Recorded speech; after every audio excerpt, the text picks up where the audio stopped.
Today we're going to pick up where we left off last time in The Magic Finger by Roald Dahl and illustrated by Quentin Blake.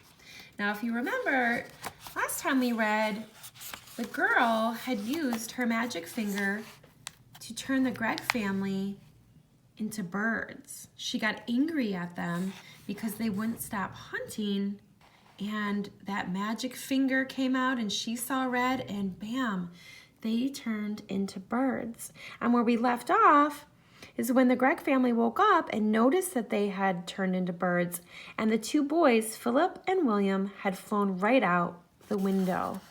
Let's see what happens next. Mr. and Mrs. Gregg ran to the window and looked out. The two tiny boys were now high up in the sky. Then Mrs. Gregg said to Mr. Gregg, "Do you think we could do that, my dear?" "I don't see why not," Mr. Gregg said. "Come on, let's try." Mr. Gregg began to flap his wings hard, and all at once he went up. Up he went. Then Mrs. Gregg did the same. "Help!" she cried as she started going up. "Save me!" "Come on," said Mr. Gregg. "Don't be afraid." So out the window they flew, far up into the sky, and it did not take them long to catch up with Philip and William. Soon the whole family was flying around and around together. "Oh, isn't it lovely?" cried William. "I've always wanted to know what it feels like to be a bird." "Your wings are not getting tired, are they, dear?" Mr. Gregg asked Mrs. Gregg. "Not at all," Mrs. Gregg said. "I could go on forever." "Hey, look down there," said Philip. "Somebody is walking in our garden." They all looked down, and there below them, in their own garden, they saw 4 enormous wild ducks. The ducks were as big as men, and what is more, they had great long arms like men instead of wings. The ducks were walking in a line to the door of the Gregg's house, swinging their arms and holding their beaks high in the air. "Stop!" called the tiny Mr. Gregg, flying down low over their heads. "Go away, that's my house." The ducks looked up and quacked. The first one put out a hand and opened the door of the house and went in. The others went in after him. The door shut.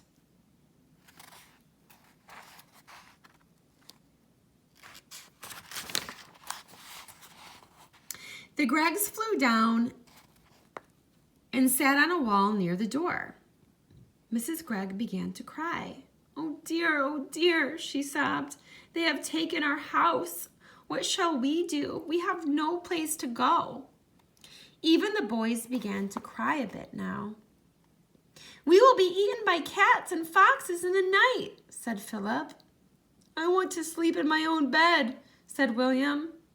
"Now then," said Mr. Gregg, "it isn't any good crying. That won't help us. Shall I tell you what we are going to do?" "What?" they said. Mr. Gregg looked at them and smiled. "We are going to build a nest." "A nest?" they said. "Can we do that?" "We must do it," said Mr. Gregg. "We've got to have somewhere to sleep. Follow me." They flew off to a tall tree, and right at the top of it, Mr. Gregg chose the place for the nest.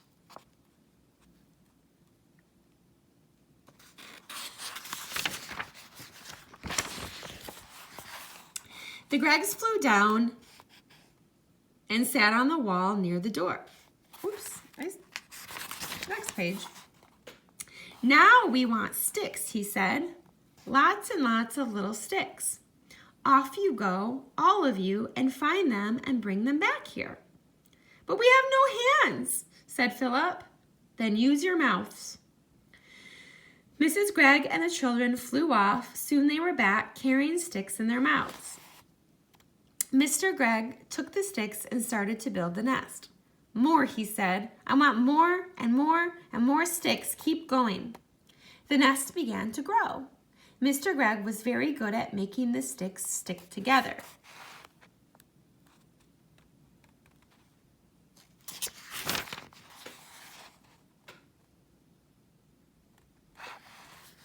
After a while, he said, "That's enough sticks. Now I want leaves and feathers and things like that to make the inside nice and soft." The building of the nest went on and on. It took a long time, but at last it was finished. "Try it," said Mr. Gregg, hopping back. He was very pleased with his work. "Oh, isn't it lovely?" cried Mrs. Gregg, going into it and sitting down.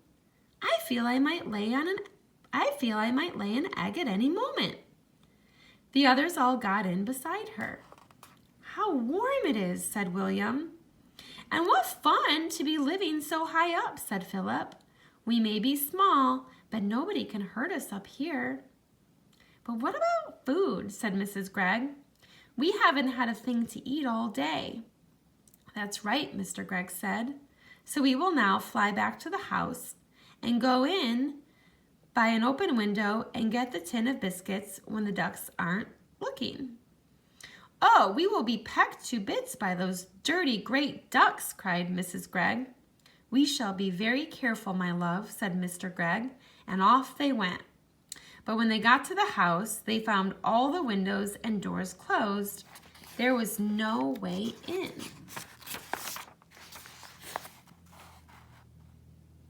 "Just look at that beastly duck cooking at my stove," cried Mrs. Gregg as she flew past the kitchen window. "How dare she?" "And look at that one holding my lovely gun," shouted Mr. Gregg. "One of them is lying in my bed," yelled William, looking into a top window. "And one of them is playing with my electric train," cried Philip. Oh dear," said Mrs. Gregg. "They have taken over our whole house. We shall never get it back. And what are we going to eat?"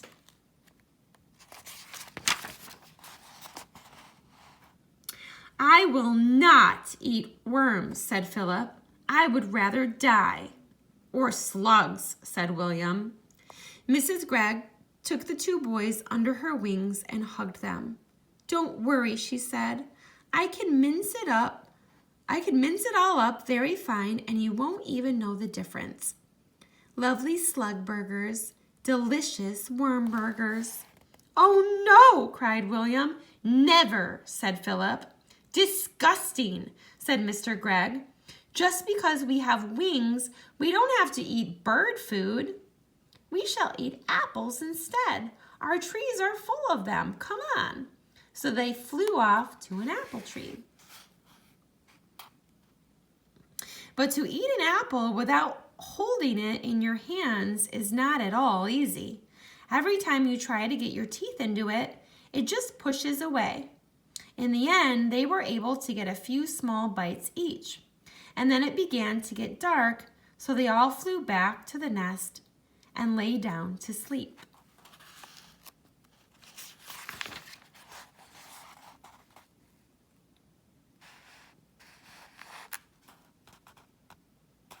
It must have been at about this time that I, back in my own house, picked up the telephone and tried to call Philip. I wanted to see if the family was all right. "Hello," I said. "Quack," said a voice at the other end. "Who is it?" I asked. "Quack, quack." "Philip," I said, "is that you?" "Quack, quack, quack, quack, quack." "Oh, stop it," I said. Then there came a very funny noise. It was like a bird laughing. I put down the telephone quickly. "Oh, that magic finger," I cried. "What has it done to my friends?" That night, while Mr. and Mrs. Gregg and Philip and William were trying to get some sleep up in the high nest, a great wind began to blow. The tree rocked from side to side, and everyone, even Mr. Gregg, was afraid that the nest would fall down. Then came the rain. It rained, and water ran into the nest, and they all got as wet as could be, and oh, it was a bad, bad night. And we are going to stop right here, and we'll find out what happens tomorrow. Bye, guys.